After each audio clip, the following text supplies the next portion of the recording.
Okay guys, we're back to Sky Factor 2.5 Breakthrough, thanks to Luke. Yep, I'm just checking, making sure. Yes, Luke.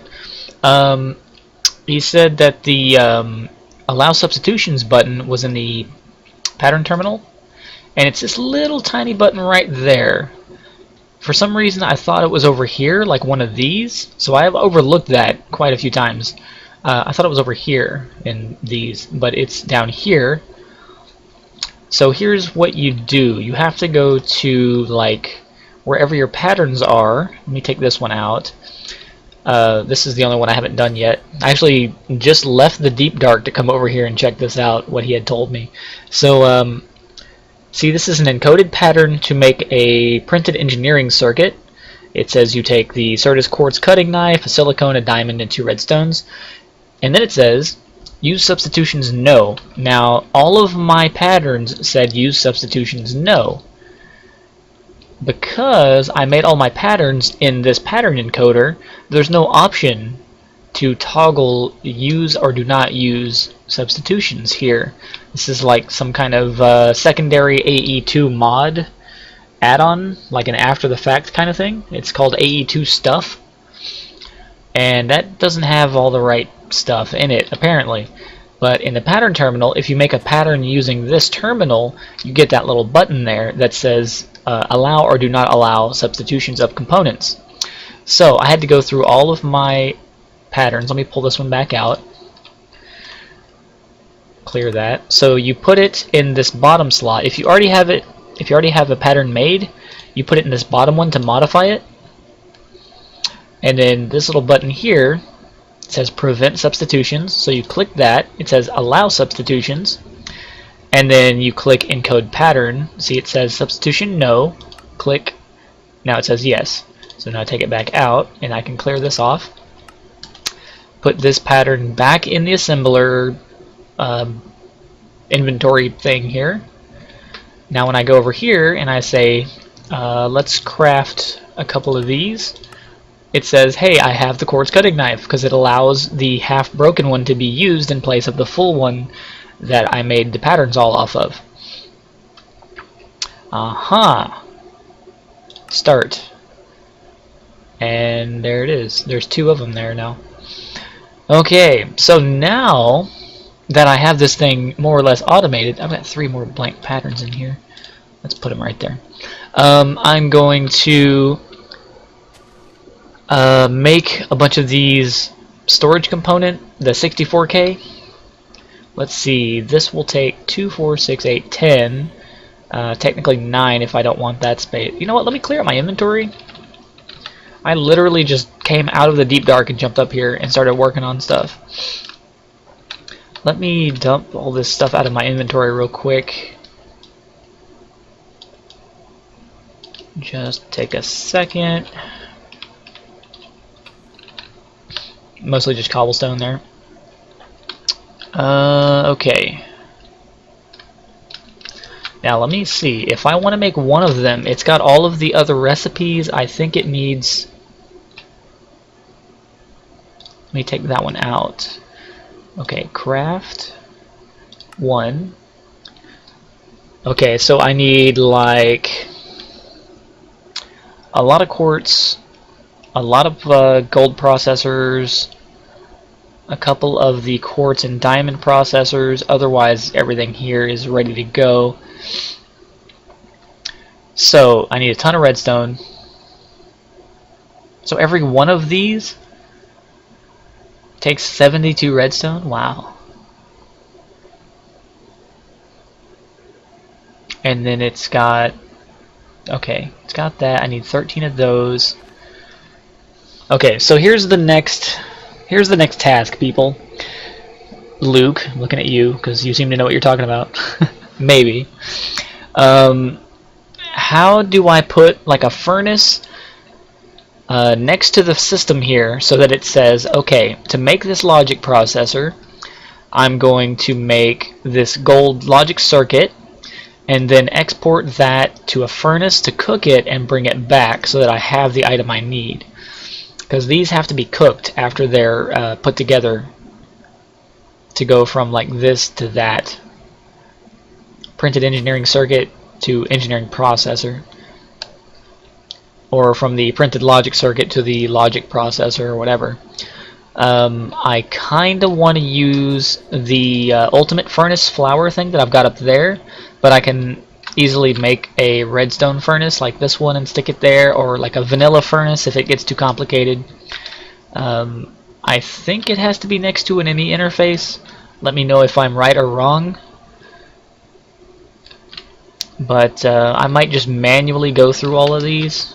Just like see how many does it say to make, and then make that many and go cook them. Like for this one it says I need 13 of those, 4 of these, 2 of those. So I'll just tell it to go through and make each of those individually and go cook them myself, because the ultimate furnace will kick those out with like 1 stick to cook on. But I also need some Certus quartz.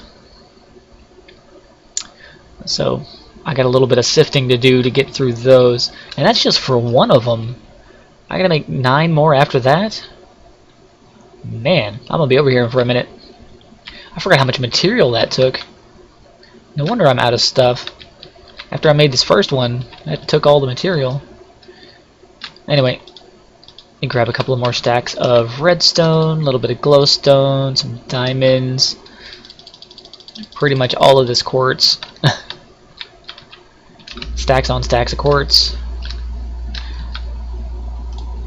And I will probably be filling up my storage buffer here. I keep hitting E to close that inventory. Let's see, I'm at 24 of 63, 392 out of 1024. So that's only a third of the way full now. Alright, so now if I say make one of these, just wait, what? Available 39. Oh, this is quartz. I put a bunch of nether quartz in there. I need Certus. Okay. So, and it doesn't have to be charged.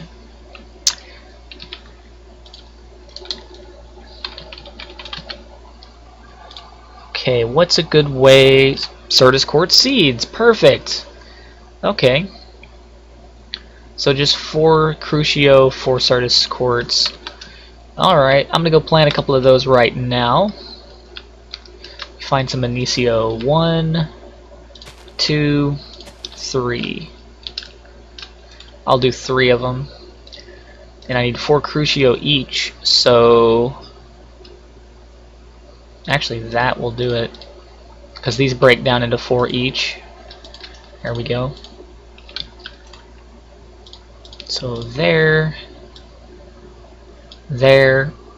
and then I need 12 Certus. Let's go ahead and just take it out of the system, because once we're growing it, then we'll be fine.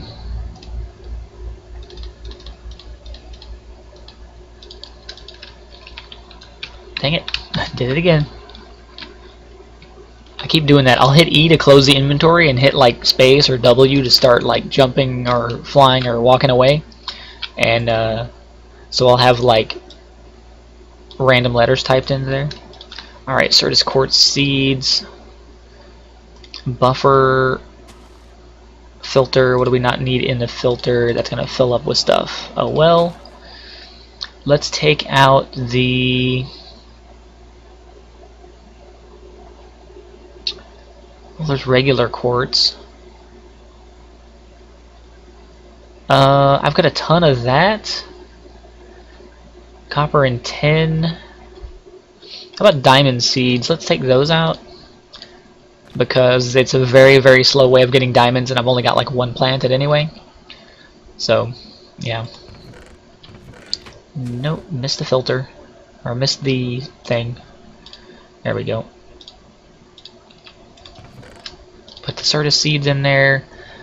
These diamond essences, they take a while to grow,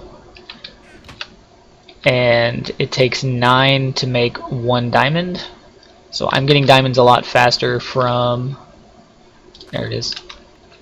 Getting diamonds a lot faster from the sifting system over there. Put that away. Let's go ahead and process these down real quick. Put that away. Toss these diamonds in the box. Alright, so that's one one small step taken care of in the direction of auto crafting parts. So the next step is somebody help me figure out how to get a furnace attached to this. I'm gonna go ahead and try my idea and put a furnace here and see if it knows what to do with it. I'm gonna do a vanilla furnace and then throw some coal in the system also, so that it has some kind of fuel to use. But I think you have to actually tell it with some kind of interface, like a input export bus. You have to tell it what you want that machine to do specifically, like using patterns. That's just a guess out of videos I've seen where people were using the system. I don't exactly know. So yeah, somebody still leave a comment, let me know, and I'll still tinker around with it. But I need to get back to the Deep Dark real quick and fix my mess that I started in there. Let's toss this back in there. Yeah, thanks again, Luke, and until next time, I will see you guys later. Have a good day.